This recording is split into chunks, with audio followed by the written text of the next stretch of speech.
En condition de bonne adhérence et lors d'un freinage normal, le système de freinage fonctionne sans l'intervention de l'ABS. Par contre, lors d'un freinage d'urgence, une ou plusieurs roues peuvent se bloquer. Cliquez sur la pédale de frein pour visualiser le phénomène. Le calculateur surveille les accélérations et les décélérations des roues par l'intermédiaire des capteurs. Si une régulation devient nécessaire, le calculateur commande les électrovannes et la mise en route de la pompe. Les électrovannes des roues avant sont commandées séparément, celles de l'arrière simultanément.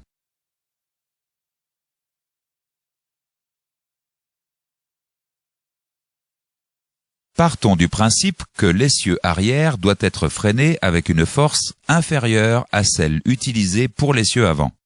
Les électrovannes des roues arrière sont commandées simultanément. Le calculateur utilise pour cela la logique répartiteur électronique de freinage.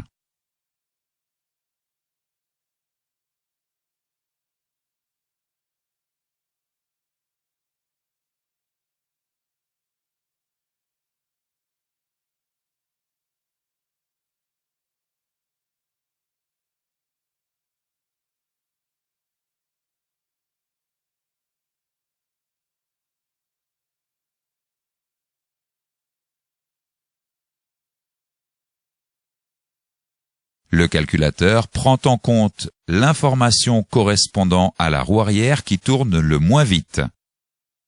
Cette fonction du calculateur porte le nom de Select Low. En plus d'allumer les feux arrière lors d'un freinage, le contacteur de stop envoie un signal au calculateur ABS. Cliquez sur la pédale pour visualiser le phénomène. L'information du contacteur de stop permet au calculateur ABS de déterminer le début de freinage afin d'anticiper la régulation.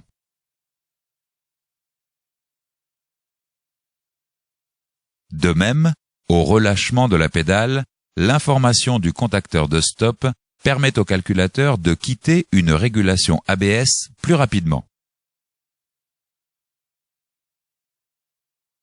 Voyons maintenant un freinage sans régulation. Cliquez sur la pédale de frein. Dans le cas d'un freinage sans régulation, le bloc ABS n'intervient pas. La pression de freinage s'établit au travers du groupe hydraulique. Au repos, les électrovannes d'admission sont ouvertes et les électrovannes d'échappement sont fermées. La montée en pression s'effectue dans le circuit et s'établit uniformément.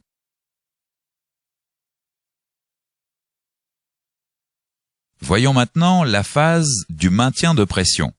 Cliquez sur la pédale de frein. La montée en pression s'effectue dans le circuit. Dans ce cas, le glissement de la roue tend à dépasser le seuil. Le calculateur pilote la fermeture de l'électrovanne d'admission et isole le maître-cylindre de l'étrier de frein.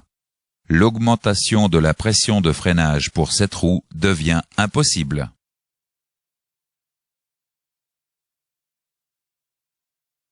Voyons maintenant la phase de réduction de pression. Si la roue arrive au point de blocage, le calculateur réduit la pression sur la roue concernée. L'électrovanne d'admission demeure fermée, l'électrovanne d'échappement s'ouvre et la pompe se met en marche. La chute de pression s'effectue instantanément grâce à l'accumulateur basse pression. L'action de la pompe permet de refouler le liquide emmagasiné dans l'accumulateur vers le maître-cylindre, empêchant ainsi à la pédale de s'enfoncer. Le refoulement provoque les pulsations ressenties à la pédale. Voyons maintenant la phase de remontée en pression. L'électrovanne d'échappement se ferme et l'électrovanne d'admission s'ouvre. Le maître-cylindre est à nouveau relié à l'étrier de frein. De nouveau, la pression remonte et la roue revient à son point de glissement. Plus la fréquence de régulation est rapide, plus la régulation de pression de freinage est fine.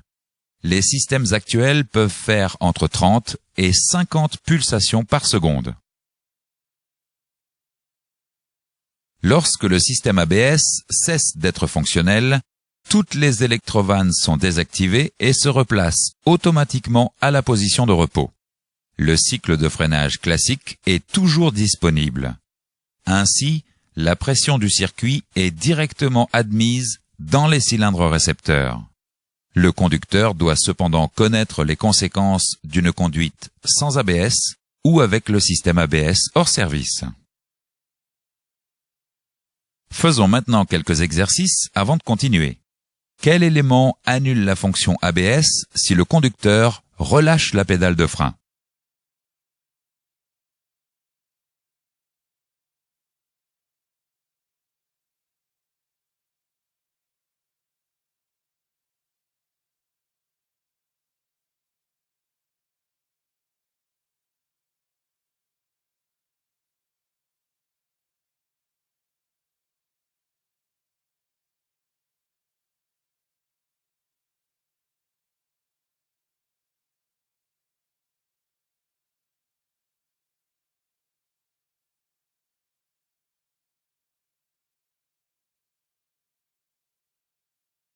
Lorsque le système ABS cesse.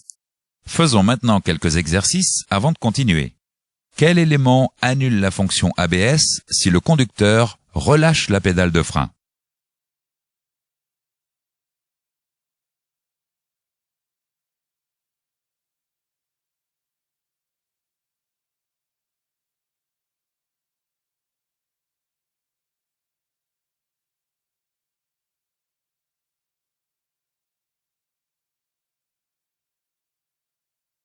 Quel élément contrôle l'arrivée de liquide de frein aux étriers lors d'une régulation ABS?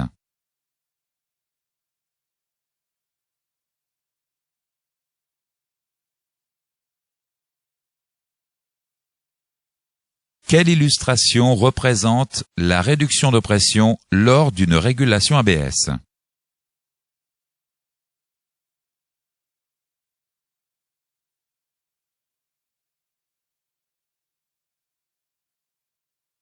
Dans ce chapitre, nous avons vu les points suivants. En condition de bonne adhérence, le système de freinage fonctionne sans l'intervention de l'ABS. Le calculateur prend en compte l'information correspondant à la roue qui tourne le moins vite. L'information du contacteur de stop permet au calculateur de quitter une régulation ABS plus rapidement. Au repos, les électrovannes d'admission sont ouvertes et les électrovannes d'échappement sont fermées. Le calculateur pilote la fermeture de l'électrovanne d'admission et isole le maître-cylindre de l'étrier de roue.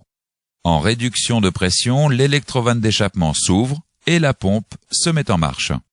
En remontée de pression, l'électrovanne d'échappement se ferme et l'électrovanne d'admission s'ouvre.